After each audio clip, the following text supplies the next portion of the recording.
The first flame was not for warmth. It was for war. Long ago, before cities touched the sky, before people wrote words on stone, there was a time when the world was dark and cold.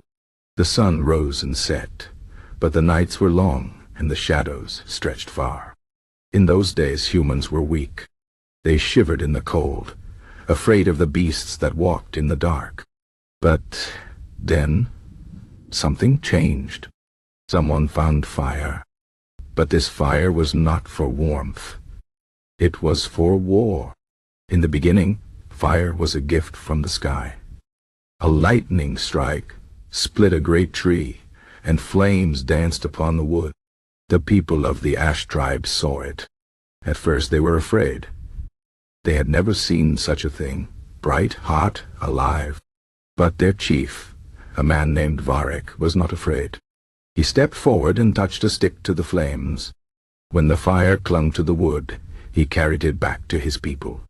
"Look," he said, "the gods have given us power." For many nights they fed the fire. They learned to keep it alive, to make it grow. The flames chased away the dark. The beasts no longer came near. The people of the Ash tribe were no longer afraid. But Varek was not content. He saw how the fire burned wood, how it turned hard things to ash. He thought, if fire can destroy wood, what else can it destroy? One night, he took a burning branch and walked to the edge of their land. There, across the river, stood the people of the Stone tribe. They were strong, with weapons made of sharpened rock. For many years, the Ash tribe had feared them. The Stone tribe took what they wanted. They hunted in lands that were not theirs. They did not ask. Varek raised the fire high. He threw the burning branch onto the dry grass of the Stone tribe's land. The fire spread. The people of the Stone tribe woke to screams. Their homes, made of dried reeds and wood, burned like kindling. They ran, coughing, their eyes full of smoke. Varek watched from the riverbank. His people stood beside him, holding torches. Now, Varek said, "They will fear us." And they did. The Stone tribe fled that night. They left behind their spears, their food, their land. The Ash tribe took it all. They were no longer just survivors, they were conquerors. But fire does not obey. Days passed and the Ash tribe grew proud. They burned the forests to drive animals toward their spears. They set fires to scare away other tribes. But one night, the wind changed. A spark flew from their great bonfire and landed on the roof of Varek's own hut. The flames spread faster than anyone could stop. The people ran, but the fire was everywhere. It burned their food. It burned their homes. It burned the very land they had taken. Varek stood in the middle of the chaos, watching everything turn to ash. A child ran to him, crying. "Why?" the child asked.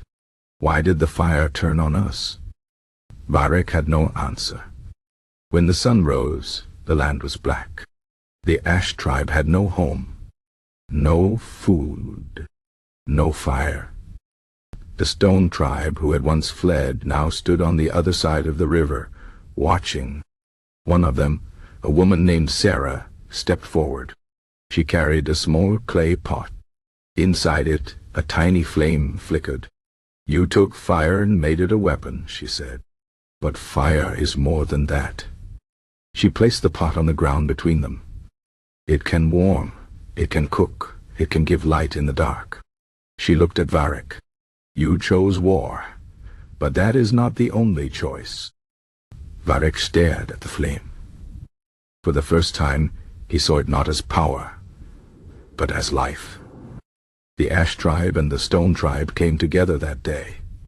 They rebuilt. They shared. They learned. And from that time on, they kept the fire alive, not for war, but for peace. But the world never forgot the lesson. The first flame was not for warmth. It was for war. And war, like fire, can turn on those who wield it. So remember, When you see the glow of a candle or the spark of a match, fire is a tool.